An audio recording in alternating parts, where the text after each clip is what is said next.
welcome back to another episode of Over the Glass. I am your host, Jay. Co-host Nessa here. And co-host Drew. And what's going on with the what is this, World Juniors? Yeah, have you guys been catching any of the action? Not really. Only highlights. Like those games are just, part of me really wanted to try and catch a game, but with it being out in Sweden and it being during the week, like the most I would have been able to do is maybe if they had like an audio feed of it, because there's no way, like I still couldn't find a way to like watch it outside of what, like is it showing on NHL Network? I don't have that. No, I to be honest, the only thing I found for feeds is on YouTube. Like, there's been a few games that they've had the feeds Like up on YouTube. actual games, like being Yeah. And I don't know how legit like the streams are. Like if they're because I like don't the know. one I was watching. One of the ones that I saw, I'm like, I don't think that's legit. Like the one just stream the I was way watching. that it was like, just the way that like the information was being presented. I was like, I didn't think anything was weird about the one I had up, and then like in the middle of like the second period, it crashed, and then like it was just somebody's like desktop of where they were on like a streaming site and they were feeding it to YouTube, and I'm like, cool. I thought I was watching TSN the whole time. It was not. So that's been my experience with World Juniors. I mostly highlights, like if I can catch a YouTube feed on, I turn it on, and then like I watch maybe 10 minutes of it before I'm like moving on to the next holiday event or thing I've got in my schedule. So I know the Canucks prospects have been doing really good, like the two defensemen and the one forward that they have. So that's all. To be honest, that's all I've really been able to keep up with is like what the Canucks on Team Sweden are doing, which is really good apparently. So they only that's all I have need to prospects know. on Team Sweden. Yeah, because like Vancouver, it's like Swedish people are like Pokemon for the Canucks. They got to catch them all. We have 2 Elias Petterssons. Yeah, I know.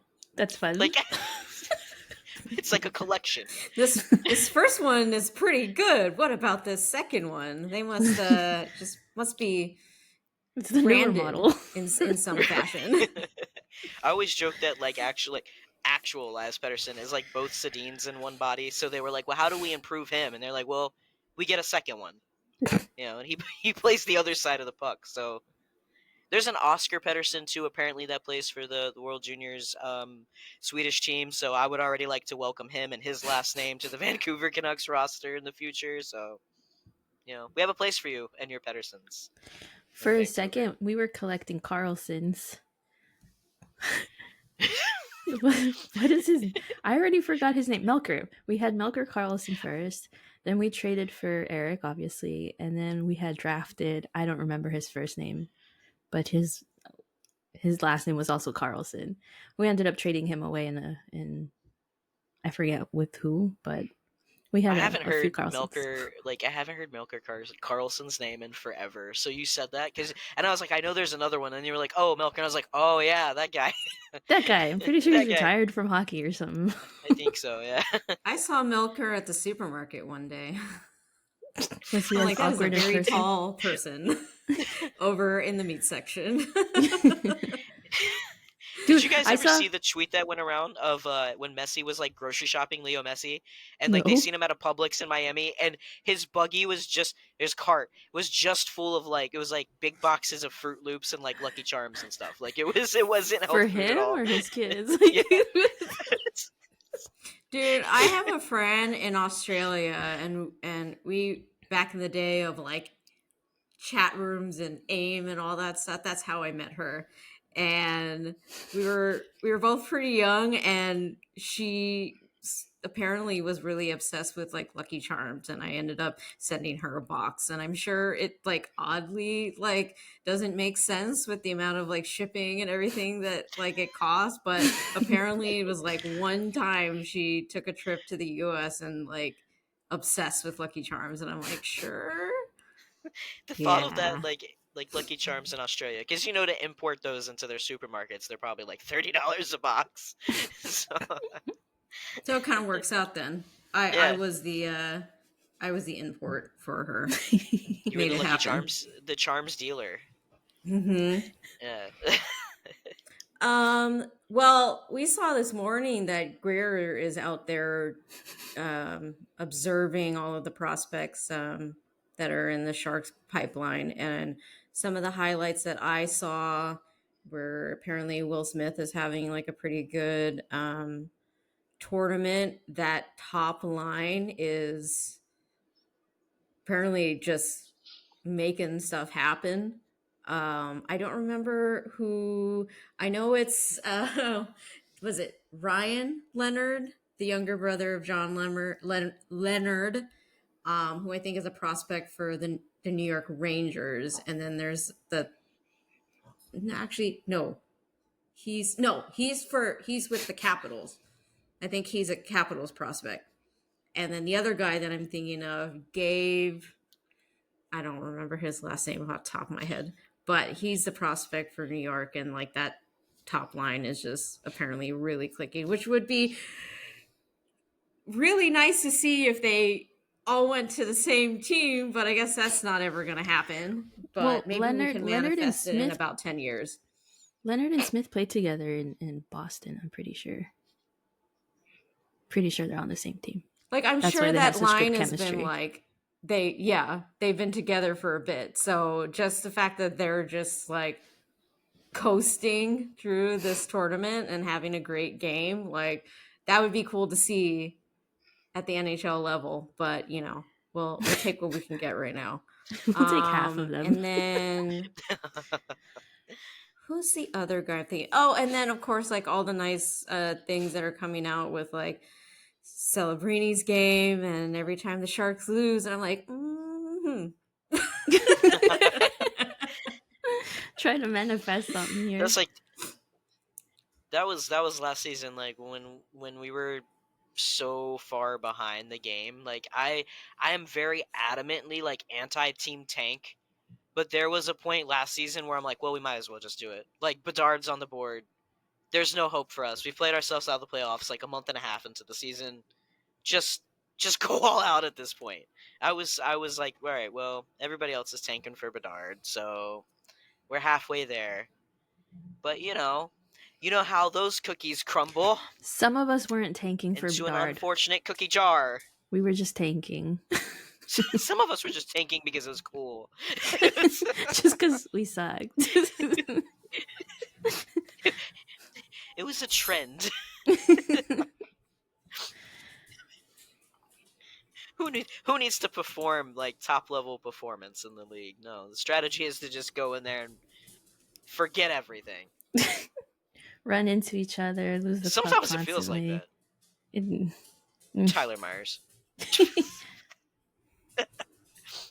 All right, we're talking about the PWHL then. So that starts at the beginning of the new year, and at the time of this recording, that will be tomorrow. And I for as much as we've been harsh on how this league came about and the road leading up to the start of the season, I am excited to see the teams play. At the end of the day, it's always about the players and creating a way for these women to be able to have pro ambitions within North America. And so, with that said, I did like that the PWHLPA put out this very simple and straightforward graphic about how to watch the game. So if you're in Canada, you can watch it on CBC, TSN, RDS, and Sportsnet. If you're not in Canada and you're not in the New England or the New York areas, where that's kind of like the primary spot where all these teams are kind of located, then you can go watch it on the PWHL's YouTube page. But if you are in those respective areas, then it's going to be on MSG Network and NESN. So I will be watching tomorrow for the new year. It's going to be, from my perspective, bright and early. I will probably be rolling over in bed and trying to figure out how to like turn on my computer to somehow watch it as much of in a coherent state as I can be at that time. What time are the games starting? But 9:30. Oof. What time's the Winter Classic? It's late tomorrow. I don't know. think. I'm not gonna watch it. I wasn't planning to watch it. I have no plans to watch it just because I don't want to watch Vegas and those. That's a good point. Ugh. I don't want to watch Vegas. I don't want to watch. I want to watch Vegas. it for Seattle. It's noontime tomorrow. The Winter Classic. Winter Classics are usually so- early in the day, right? That's Yeah. That's what I thought. So there like we I go. thought I'd seen that it was like a 5:30 start, and I was like, oh, they pushed it back. But like the NHL was like, no. So it says 12 on the NHL app. So go watch the PWHL, the New York versus Toronto at 9:30, and then if you want to watch the Winter Classic for the NHL, it'll be right after that. Or you could just save yourself the despair and just not engage. I'm Which part is the despair? The NHL part of it, right? Oh yeah. The Winter. Let's be clear. What's even more disparaging are like those Vegas unis. So like, nah, I can't handle all of that. What's Whatever more that is. despairing But the is Kraken you ones could are have so stopped at Vegas. clean. I'm gonna be so honest. Half the time, I only watch like the Winter Classic and the stadium games just to see what God, the I unis haven't look watched like the on Winter the ice. Classic in Yeah, a with the long full time. setup, right? Yeah, And the yeah. beanies. My favorite part is always watching the goalies with the beanies on their masks. With the toques, and then they have like layers of eye black underneath. I love it. I think like last year, I kind of thought about watching the one. I guess it was like the Canes versus whoever, only because I had seen it like in passing on my feed, and then because like I ended up not watching, I'm like, oh, I guess I didn't really care. I didn't watch last year. I only cared this year because of the Kraken. Honestly, their color scheme, their theme. It's. I dig It's it. nice. It's nice for it to not be one of the same 7 teams that's always in the Winter Classic. Like I think Yeah. that's the first couple years it was fun and I was engaged and I was like, this is cool. Outdoor hockey, the goalies can't see nothing and the ice is kind of like super cold covered in real snow. But then by like year 4 they were like, you want more Blackhawks Flyers on New Year's Day? Well, we got Blackhawks Flyers on New Year's Day, kids. And I'm like, I don't want that. We've seen that for the last 3 years. Yeah. It's boring. Yeah. Do you guys have a PWHL team that you're gonna be your bandwagon jumping on the ship? I think I'm leaning towards New York right now. I am New York and Minnesota. Yeah. Mine's mini because that's my goal destination. So I figured I might as well adopt their team. You know. Like, there's a I lot have of a- exciting players on all the teams, but I have a soft spot for rooting Toronto, for Nurse. Boston and Toronto is not in my DNA. Sorry. No, if I ever cheer for Boston, I might implode. Like No, you I know, can't. spontaneous human combustion. That if like somebody was like, you have to cheer for any Boston team, that's what would just happen to me. I would just flames. No, thank you. No, Toronto Go this specifically player for and Nurse, that. and that's it. Happy to root for individual players, but as a whole, not sure that's happening with any of those particular areas. Right. Hard no. So, I guess Fleury is playing his 1000th game today, currently, as we speak, I You believe. know what that means? What does that mean? What does that mean? I can't say it for like another couple of hours. Wait, let me check the score. What? What? It starts with an S, but I'm semi-superstitious. That's why I'm Oh, not I see. saying anything. Oh, don't. Oh, well, no, we don't. We can retract that. They already It's scored. because you thought about saying it. You thought about it. No, no, they already scored long before that. Just confirming before I could say this or that. Hey, the hockey gods. Darn. If you, Well, don't the Jets know? Don't the Jets know how this works? Come on. No, apparently not. no, They just want to ruin milestones. I straight up But forget that the Jets exist. Like, I'm gonna be honest. no, I I was feel like the that. other day I was trying to name all of the teams to like outline an article that I was working on, and I had 31, and I was like, I'm missing one here, and it took me 45 minutes to remember that Winnipeg exists. So That's so sad. Sorry, yeah, Winnipeg. I know you guys are there Long story geographically. short, I have gone to Winnipeg only because me and a friend who is big into women's soccer, we wanted to go to a game when the World Cup was in Canada, and the only weeks that worked out for the both of us was like during the preliminaries, and we were waiting for the schedule to come out, and like all of the like locations had already been decided. They just didn't know where anybody was playing yet. And the moment that the schedule came out, the weeks that would make sense to us would happen in Winnipeg. And we're like, well, I guess we're going to Winnipeg because that's what's happening. So I've been to Winnipeg. There's, from my perspective, didn't seem like a whole lot to do, but we did make the most of it. And I did get to go to the Jet store, and I have a little miniature Winnipeg Moose plushie like in my room. So made the most of it. I can appreciate that. I can appreciate that. Mhm. It's so funny to hear people talk about like guys that are in the league talk about Winnipeg, and they're like, yeah, it sucks. It's like no players that play there have a good review of it, and I just feel like there's got to be something. Winnipeg has to offer at least one thing. I don't know what that Like, I is. think it's bad when I was going on like the backpacking websites for Canada to get suggestions for Winnipeg, and it wasn't even listed. Oof. There was this one year where the social media team decided to ask Sharks players what their favorite thing about Winnipeg is or something memorable about it. And I honestly can't remember most people's answers, but there was this one player who was like, their internet sucks. And I swear to God, the fans took it so personally. They like bombarded the Sharks pages, like just trash talking for the rest of the year. Like, you have no idea how great this city is, and blah blah blah. So our internet is fine. We It's have so fiber dumb. optic here. I don't know what you're talking about. So dumb.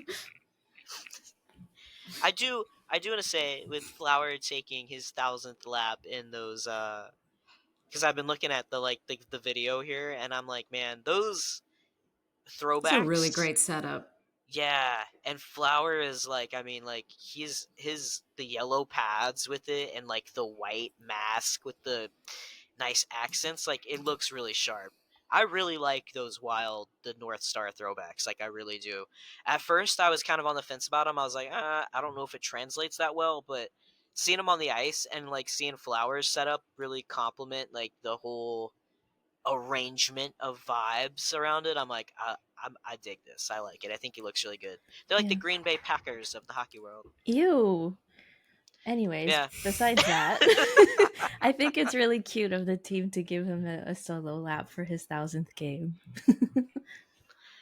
I love it. I love that he got to take a shot on goal too. I know, like a few years ago, he was like, "I just want to score a goal," and I'm like, "Just let the man put the puck on net just one time. Let him live out his dream." I Is Flower doesn't have a goalie goal? Do you? Right? You get? don't think so. It's very rare. Yeah, yeah. Maybe he'll get one That's tonight. what I mean, today. we can. If the Jets Manifest. wanna, right? We'll put that Maybe out that's there. what the 1,000 games mean. Goalie goals for everyone. Goalie You get a goals. goal. You get a goal. I mean, they took away the shutout part. I mean, there's got to be something. They've got to give him something. It's just Flower with the game winner, just from 200 foot out, and he just like sails it. That's what I'm hoping. I played my 1,000th game, and this is all I got. A win. And a lap. I got a lap, and I got a win.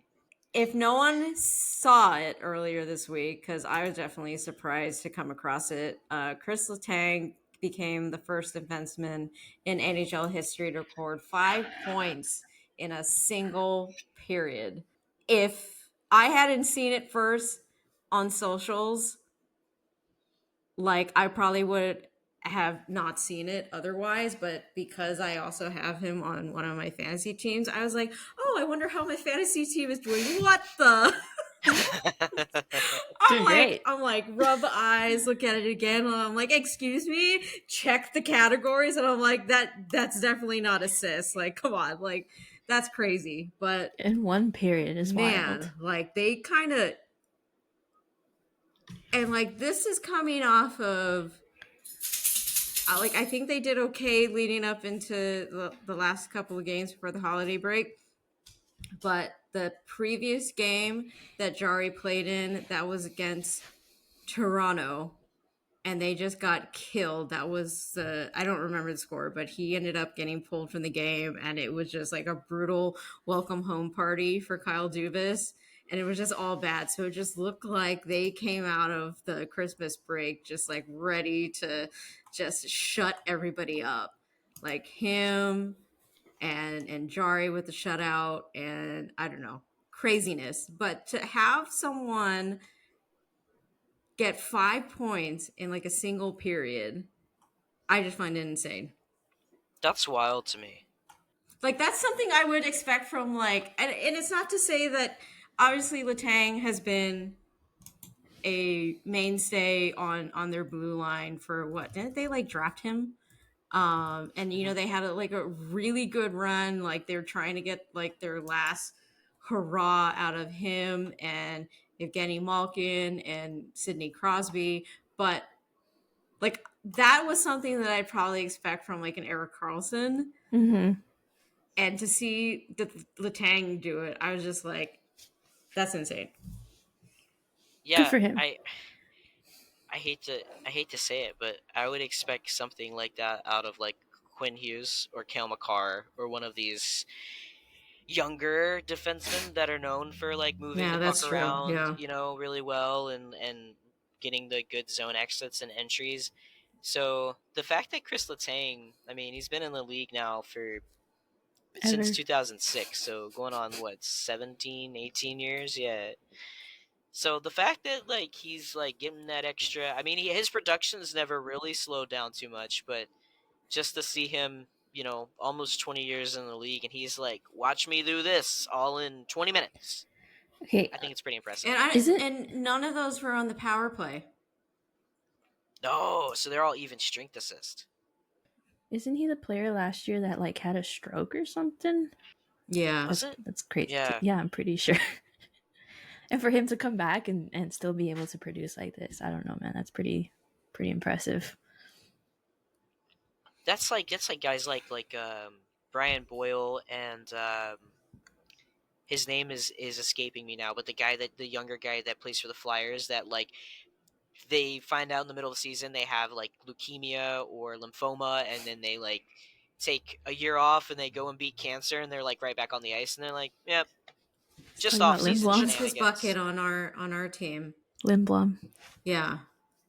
He's on the Yeah, Sharks limbo. now. Or well, Yep. right now, where is he? Somewhere in limbo between the Barracuda and the Sharks. I think I he's think like on he's IR, injured. isn't he? Yeah, I think so. Yeah. But Uh, anyways, long story short, he's on the Sharks now. So that's I we're couldn't quite remember. familiar with this guy that you can recall. I couldn't remember his name. I knew I was like, Mhm. like Oscar or something. It was like right on the tip of my tongue. I was like, I know he was with Yeah. the Flyers when he got his diagnosis, but I'm always so impressed. Like I am, I'm always so impressed because that's a lot. Like you know, to go through Yeah. intensive treatment like that, like especially the players that do have to go. Like I think Boyle went through chemo when he was battling, so like that takes a lot out of people, and then for them just to go right back to like 30-mile-an-hour hits and like chasing a little black piece of rubber bouncing off of boards all over this ice. It's like, all right, I could never. If I went through that, I would be on my couch, just like live to tell the tale. That's enough. The tale doesn't continue after this.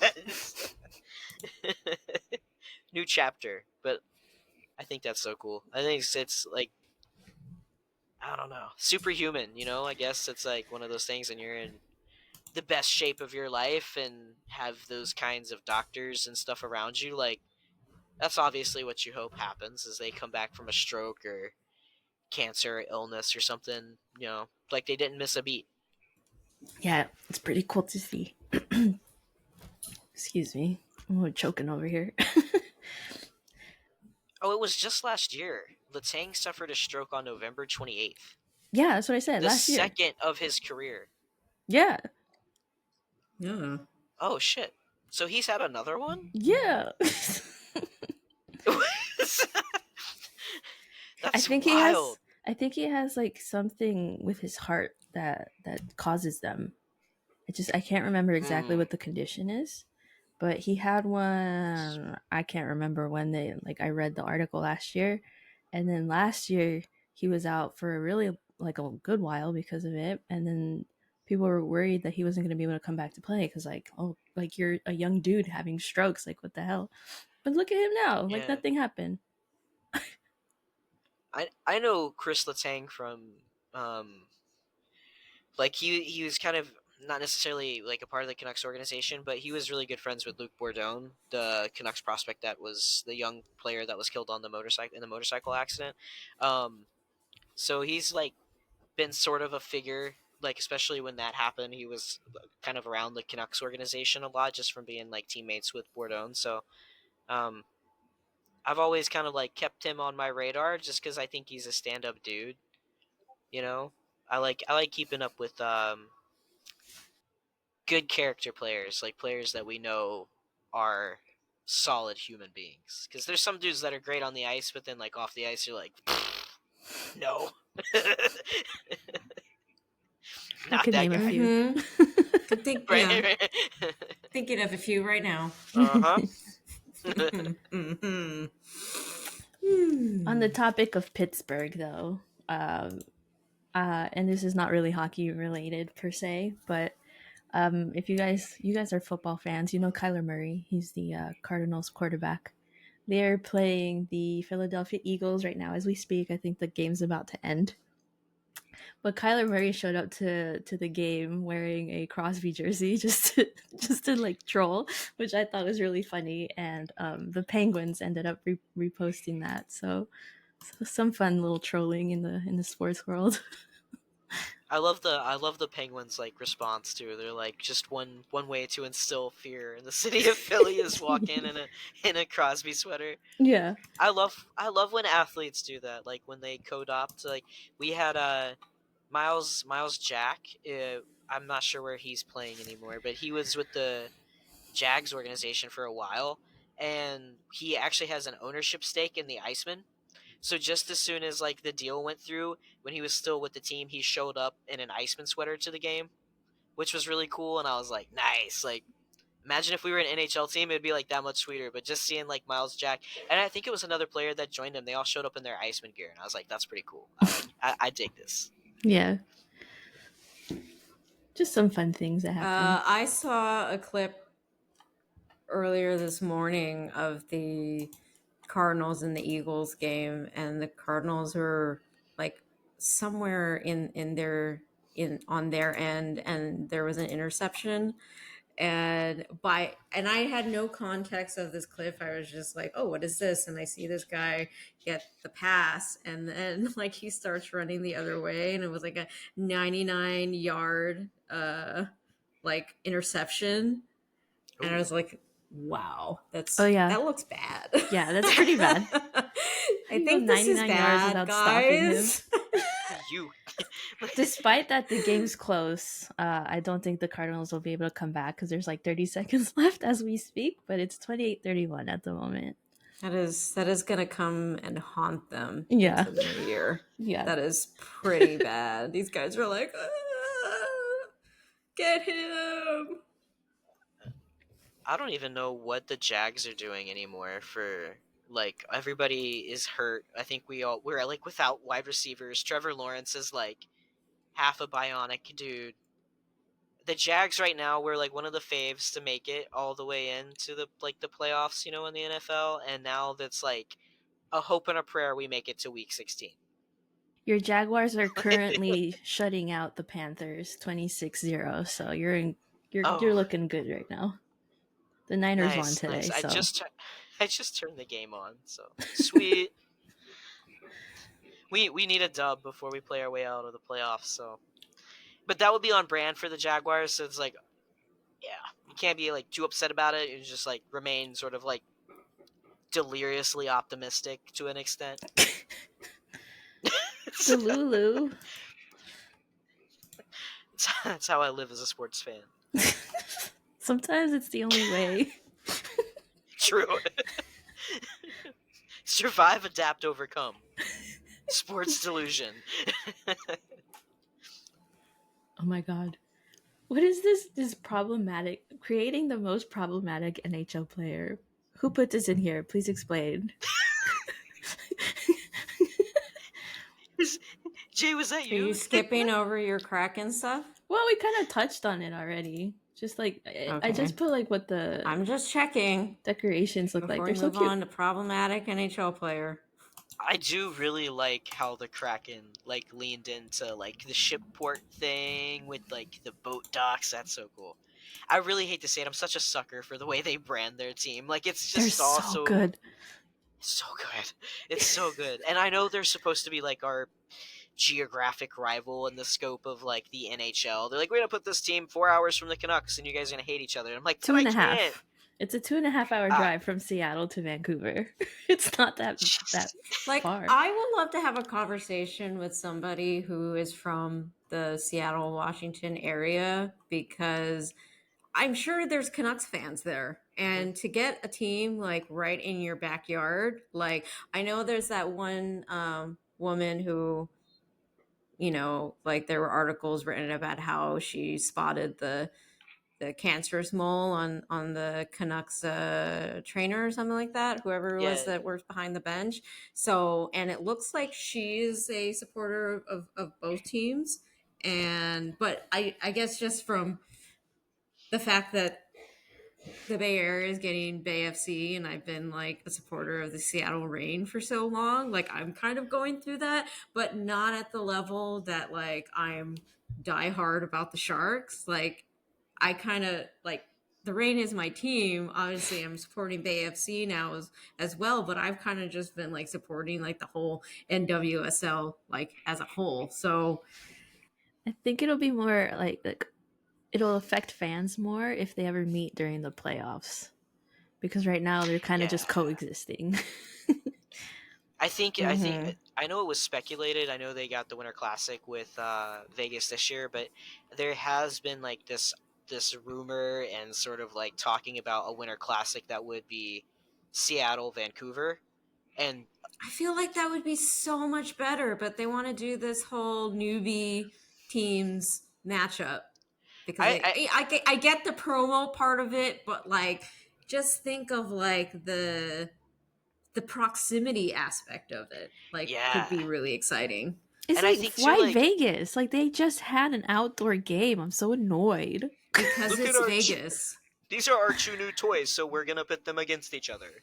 Like this what the it comes NHL down knows to. exactly how to grow this league. They have all the answers. Like a Canucks Kraken like Winter Classic game, like especially if they're really like, trying to push I would this. watch that just from the fact that I was like, this is a cool storyline. Kraken in Vegas.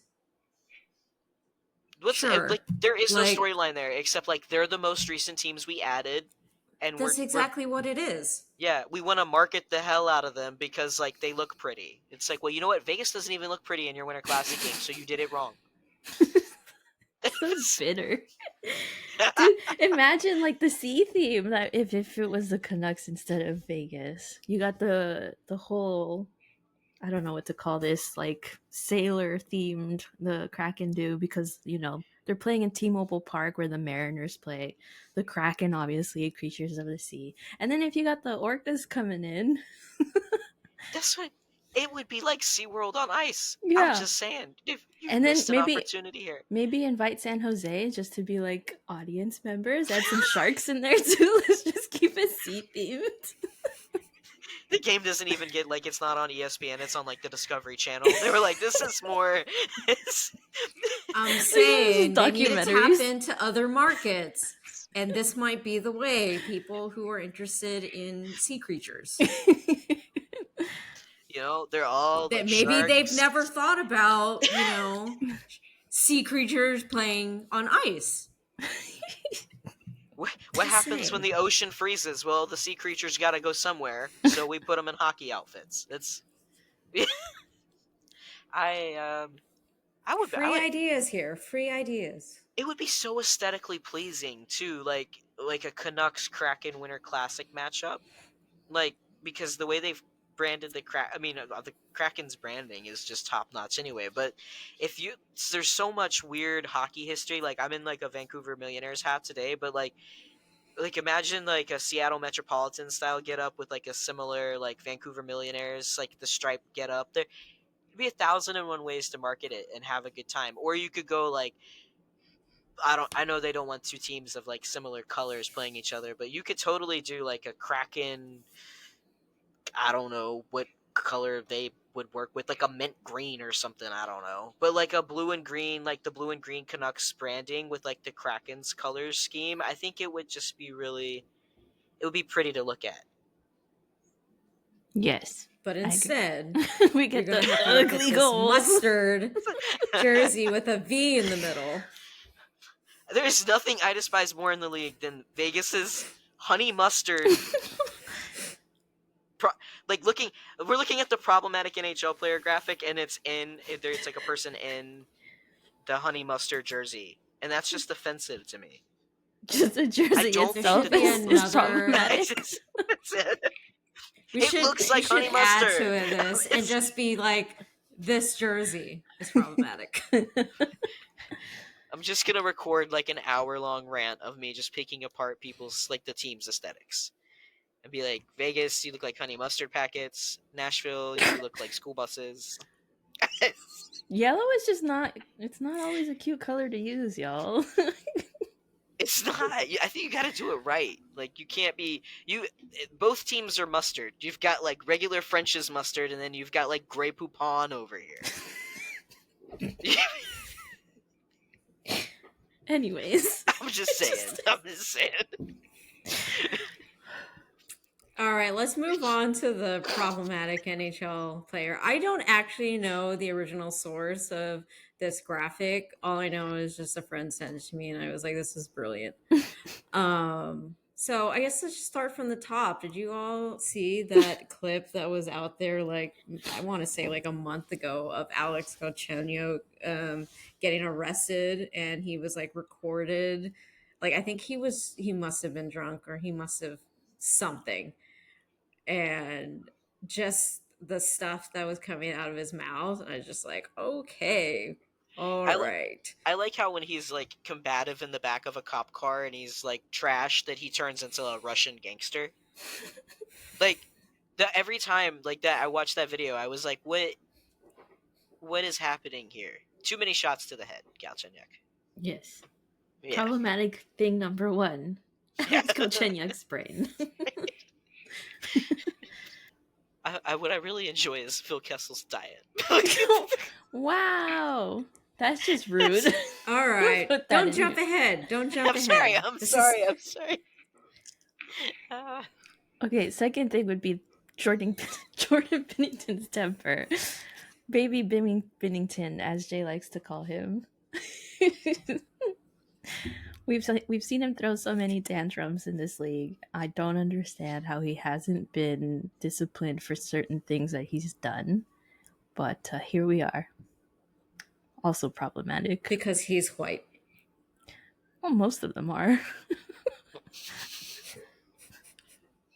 And this is old timey hockey. This is what he's keeping the authenticity.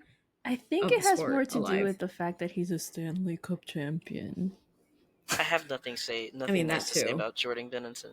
Nothing nice to say. If I were an NHL player, I know you're not supposed to touch the goalie, but I would go way out of my way. I'll leave it there. I'll leave it there. I would go way out of my way to touch that one. Bennington is the embodiment of don't poke the bear. So you can poke the bear at your own risk. I ain't scared of him. What is he gonna do? Throw a tantrum, and then when the ref comes in the middle, he's I'll be honest, Drew. If it's you versus Bennington, I will be here to nurse you back to health. No, my money's on me. My money's on me. He's a punk. He's a punk. He wants to get involved all the time. Your but as soon money as better a ref, be on you while you're unemployed. well, Because you've been bi- beaten to an inch no, of your life. no, he's a punk. He's a punk, and I would run him, and he would get. I'll say this on the How podcast. tall is Bennington? I don't care. I'm not scared of anything, and I'm most certainly not scared of his punk ass. What I is will this? say that. I've said it. I own it. I'll stand by it. I would run him, and I I'm would sure make it Bennington worth everybody's doesn't money. listen to this podcast. Perfect. If he ever does, Bennington, just know. We can set it up, bud. We can set it up because there won't be a ref to get into the middle of us when you skate over there trying to pretend to be a big bad dude. He does Simmer it down every there, time. bud.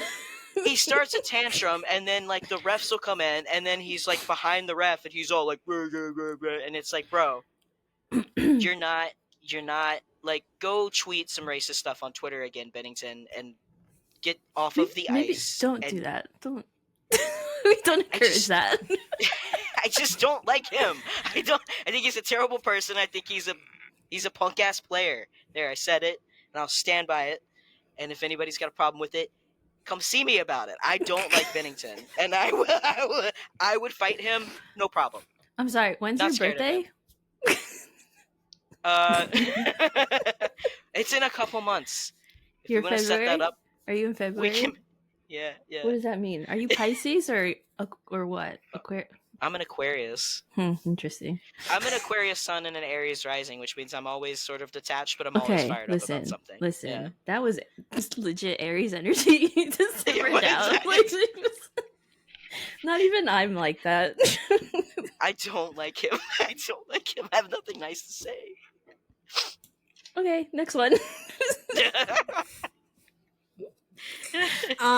Jonathan Huberdeau's work ethic, which, I mean, I don't follow the Flames very closely, but I do recall when he was down in the Panthers and he was lighting it up left and right. And then, I think it was that year the Panthers got knocked out in the first round or something happened to that extent where they were like, some changes need to be made around here. And the Flames were sliding downhill off a cliff around the same time where like they shipped off Johnny Gaudreau, they shipped off like Matthew Tkachuk, and in that trade with Matthew Tkachuk came over Jonathan Huberdeau, and I remember like Mackenzie Weegar was in that trade, whatever.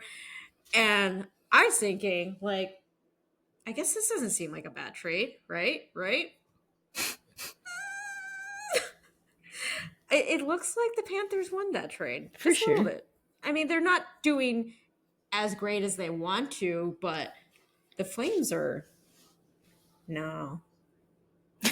I thought all the people that the Flames were going to bring in was going to like change things up for them. Like I thought they were rebuilding in a pretty positive direction, and then boy, that didn't work out. I thought that the was way. what Huberdeau and like Kadri and like, I mean, Weegar was like seemed pretty impactful on the Panthers blue line, and like I said, I don't know what's going on with the Flames, but those particular players were doing really great in their respective roles on other teams, and it just doesn't seem to be translating over in Calgary. Yeah. Now you can address Phil Kessel's diet. I think this is rude. I do too. That's why I kind of think it's funny, because it's like all we know about him is that he enjoys hot dogs. Like,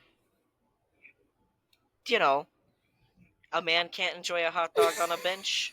Why is that part of a problematic NHL player? He has to fuel up. They can't just survive off of BioSteel in between periods. Like, when I looked at that was the one I laughed at the most. I was like, Phil Kessel's diet? Like, that's kind of... Bro likes hot dogs. That's fine. I mean, sure, I guess. He's going to burn it off within 5 minutes. That's what I'm saying. Like, he's going to get out there and, like, do, like, 20, like, however many minutes of high-intensity cardio training. Let the man eat a hot dog. It's fine. It's fine. Jay, you could talk about the next one. I feel like this has just been the constant conversation on this podcast seems like a great guy off the ice. I just am not a fan of his playing style. I'm not really sure I will ever get there with him. So there's that. Yeah, I feel the same. We've talked about him enough. This one I don't really understand. Mike Hoffman's wife, because I don't follow him or her on the socials. I know obviously there was that I think incident that's with just referencing what Carlson. happened with Carlson. Yeah, but like, have they changed? Is she still the same? Has she learned her lesson? Are they divorced now? What happened? I don't think so, but what? I don't even really follow Mike Hoffman, and he's a Shark, so I know. I know forget even he's on the less team. about this. I was confused about this too. I thought maybe it was from the Carlson stuff because I remember hearing about That's what that. I think it is. Yeah, and I was like, well, unless Mike Hoffman's wife is going to be on the ice with him, I don't know if she should really be included in this. I don't know. Like, Sharks have to explore every avenue here. Like, John Klingberg's defense. Do any of you watch any Leafs games? I have self-respect. Well, he's currently out for the season, so that's not helping his defense. All right. I'm assuming he's bad since he's on this list. He's All one of the I people know that right before he went down that people as in within the Leafs fan base were not too happy with the acquisition of not They're too never happy, happy, though. after the acquisition of Klingberg because he was not really doing what they, I guess, were trying to bring in somebody who could help on the defense. Yeah, anytime I see Leafs fans complaining about anything on the defensive end, it's always Klingberg. But like, with that being said, the Leafs fans also He's just like the latest target. Yeah, that's why I feel like, because like last year for a while it was like Jarrett Hole or whoever it was, the one defenseman that was like, they were constantly like, I'd get on Twitter and see like, oh, Hole's God, and then like 40 minutes later it'd be like, get rid of him, and I'm like, man, Leafs fans, like, buckle up, you know. It's 82 games of this. You guys are one extreme from the other all the time, constantly. I just don't think they're ever satisfied. The entitlement, man. This team should be perfect. We can't have terrible players. Every team's got them. Canucks is Myers. Heck, him and Zadorov the other day were like tripping over each other, and I'm like, oh my god. Now we have two big buffoons just like all over the ice. Can one of you stay upright? That's what I'm hoping they got for, like, you know, for Christmas, was like I don't know, like, especially Tyler Myers, how to stay on your skates, like a picture book with instructions. Speaking of skates, Pat Maroon's skating. I don't know a whole lot about this. The only thing I know about Pat Maroon is, like he said, he's chubby but effective, so I don't understand where his skating is a problem. He's confident in his skating. I think what they might be referring to is that he's slow, possibly. Okay, he's chubby but effective. No, I know. He's a slow skater, and now that the game is fast, you know, people want fast skaters. So problematic, quote unquote. But, you know, I mean, there's only, look, that they call him Big Rig, like, you know what I'm saying? Like, he's not gonna go 0 to 60 that fast. Right. It requires some horsepower to rev up all that torque, you know.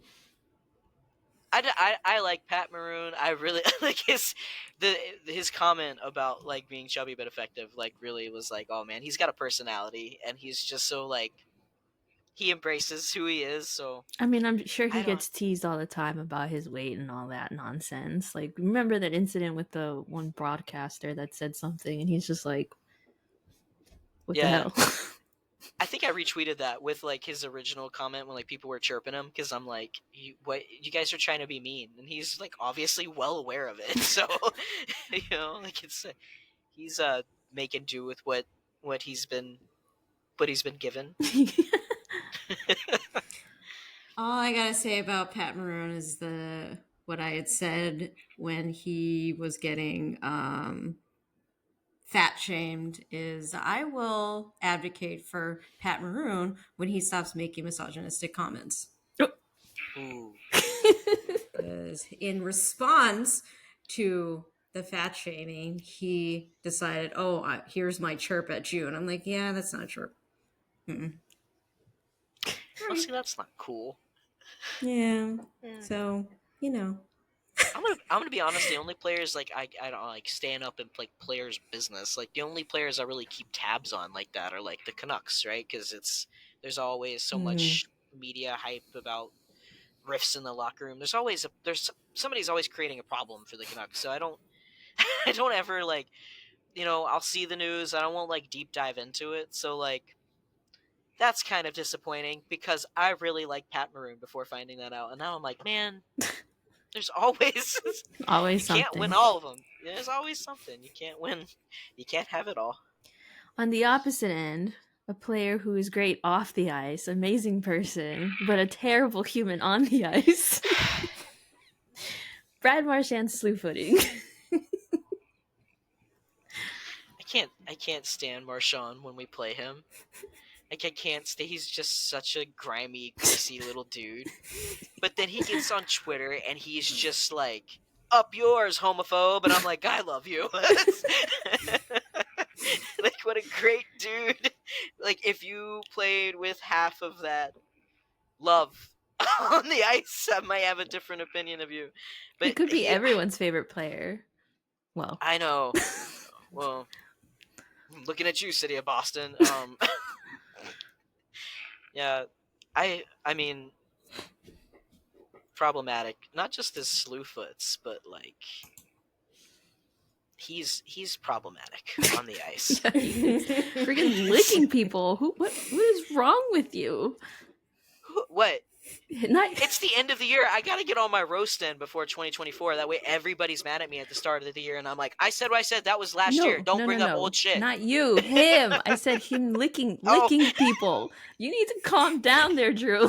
Bring the feistiness level down.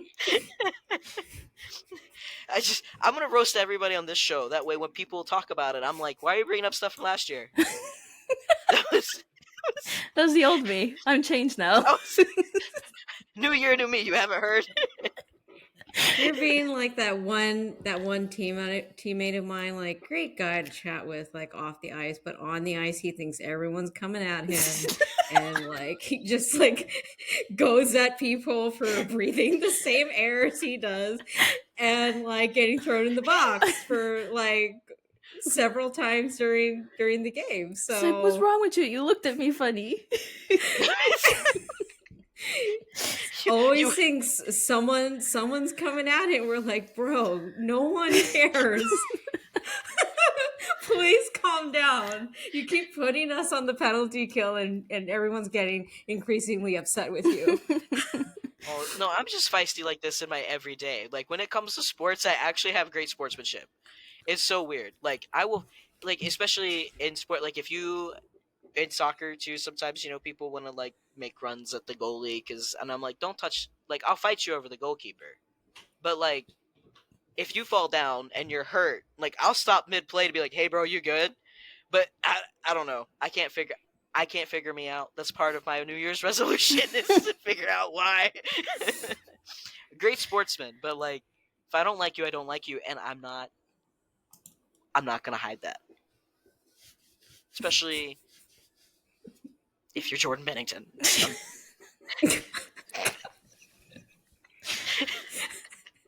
All right. Do you wanna end your little spiel on a positive note here and share your quote?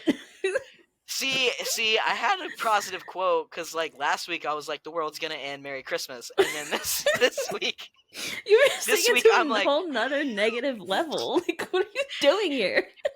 This week I'm like everybody sucks, but we have a new year, so it might not suck. No, I don't know why I'm like this today, so I'm sorry. It's because Mercury's in retrograde or something. I'm just kidding. Yeah. I'm just kidding. You just blame it all on astrology. Listen, Mercury goes direct tomorrow, so the energies are weird. So I'm just saying everything. The god, the planet of communications, just like get it all out before I go direct again. And then when this episode comes up in later conversations, I'm like, Mercury was in retrograde. I wasn't the same me. It was. There's too many energies That's what flowing he's through gonna me. say when Bennington shows up to his door. It's like, that wasn't me. I'm not scared of anybody, and I'm most Listen, certainly bro, not scared of George Bennington. Mercury's I'm not. in retrograde. I will wait, stand sorry, by let that. me sorry, bro. I will stand by Hell, that. it's And he might be hella. You know what though? They say big tree falls hard. So I can dodge and weave. There's not a lot for. I don't have to make a lot of movement. I You know can what I'm see saying? the I'm just headline. imagining the I height can see the difference, headline though. now. Florida at him, man let gets me at him. punted into the nearby ocean. No, it would be Florida man. Florida man does Hockey World a service. By punching Bennington's shins. I'll get on my step stool and I will. I will. You wait right there, sir. Let me go get my step stool. I understand you would like a physical altercation, but We got it. but Even the playing field. Challenge you to a duel. let me grab my stilts and I'll be right back. You listen here, mister. I don't like you, okay? Oh, good stuff. Oh, my cheeks hurt. Listen, I'll be less feisty probably tomorrow. This is like it was like all the depression energy, and it was like it just come to the head. We brought up Jordan Bennington, and I was just triggered, so it was just like rage. So, this quote came up actually this morning on. We're gonna 0 to 100. That's how your boy operates. I was meditating this morning. It much Didn't more work. peaceful than I was. No, it did. It clarified my stance on Bennington, apparently. I think you need a round 2 on that meditation. Yeah. More deep breaths. This quote came up. Listen. A deeper Triggered. session. Triggered. It came up on my meditation app this morning, and because it's for those of you that not a plug. I just want to put this out there. If you looking for a meditation app and you don't want to pay everything, because I know so many keep stuff behind a paywall, I use this one called Insight Timer, and it's really, really great. There's so much available for free. They changed it recently, so some stuff does require more, like a subscription or whatever. But every morning, and you can change it in your settings, but they send you a quote, kind of like a positive or, a good quote for the day. And this one came up on my phone this morning, and it's a T.S. Eliot quote, and it says, "For last year's words belong to last year's language, and next year's words await another voice, and to make an end is to make a beginning." And so I thought that was a really good quote for people to maybe keep in mind as we head into 2024. I like the first line. I mean, like. It's basically what you've been saying. If someone confronts you about the Bennington stuff, that was last year's language. People can call me out all they want to on it. I am so serious. I don't like him. I would fight him, and I have no problem with that. I'm not scared of him. If you're a Blues fan, fight me. It's like listen. We all have a right to an opinion, and that is mine. With my First Amendment right that I'm exercising on this podcast. He's the only player, to be fair, he's the only player I really feel that strongly about. Like, I don't like Brad Marchand on the ice, but like when he off the ice, I'm like, okay, he's a solid player. And then he does stuff on the ice, and I'm like, why do you have to be that way? What fuels you to just flip a switch and be a bad man out there? But yeah, last year's words belong to last year's language, you guys. So, moving into 2020, I just feel like 2024 is a big year. In a lot of ways, not just for me personally, but with the world at large. There's a lot of crazy stuff going on out there. It's an American election year, so that's always. Why must you bring that up? I had almost forgotten. Well, it starts the craziness here, and then it starts the craziness around the world. So I just feel like 2024 is a year with some big implications and ramifications for a lot of folks. Um, and besides my feisty antics, I will say that I think that maybe next year, as we think try to pick up some of the pieces of some of the craziness that have already happened, that um, it might help for the world. I really, to be honest with you, I really think that the world just kind of needs like an attitude adjustment in a way. Like everybody's so up in everybody else's business and want to create problems out of things that are problems. I mean, obviously, we're all part of the LGBTQ community, so we know that kind of firsthand, and how we get demonized and otherized and have to deal with this kind of stuff. So, um, I really like the quote because I think it's a good way to reframe, like, it's been rough go. It hasn't been easy in recent times, and maybe if we all sort of reframe an end to this year and the craziness of this year, and we walk into 2024 with more optimistic mindset. As much as it seems like the world's going backwards, I think there is this underlying tone of people are starting to really just like rally together and call out what we know needs to be changed and work and make good strides. So I just really liked it. It resonated with me. It made me it was like, yeah, we I've had a rough 2023, I had a rough 2022, and a rough 21, and like a rough 5 years before that. um, so it was just kind of like a like reframe it. Don't bring that kind of I don't want to say baggage, but don't that pessimism. Like it's a big year and it's a crazy world, and I think if we're all just mindful of showing up a little better each day than we were the last, and we come together for the common good of all people, that maybe we can make some real positive impact in 2024 and start moving the needle in the right direction on a widespread scale. So, um, yeah, I just thought it was much more positive than my Doomsday Christmas message, which was like really like it was all I'm trying to say is like in it going back to that crazy point of like the world's crazy. We're not we've always known we're not promised anything, but we're really not promised anything in today's world. So I think if we reframe it as capitalizing on every moment and making every moment positive, and trying to make a positive impact where we can, that maybe the attitude will start shifting. So if we can start with ourselves, obviously you have to start with the change you want to see in the world, and that is us ultimately, is to be that change. Just treat people with a little bit more kindness, and show up a little bit more with optimism. So yeah, Yeah. Nice.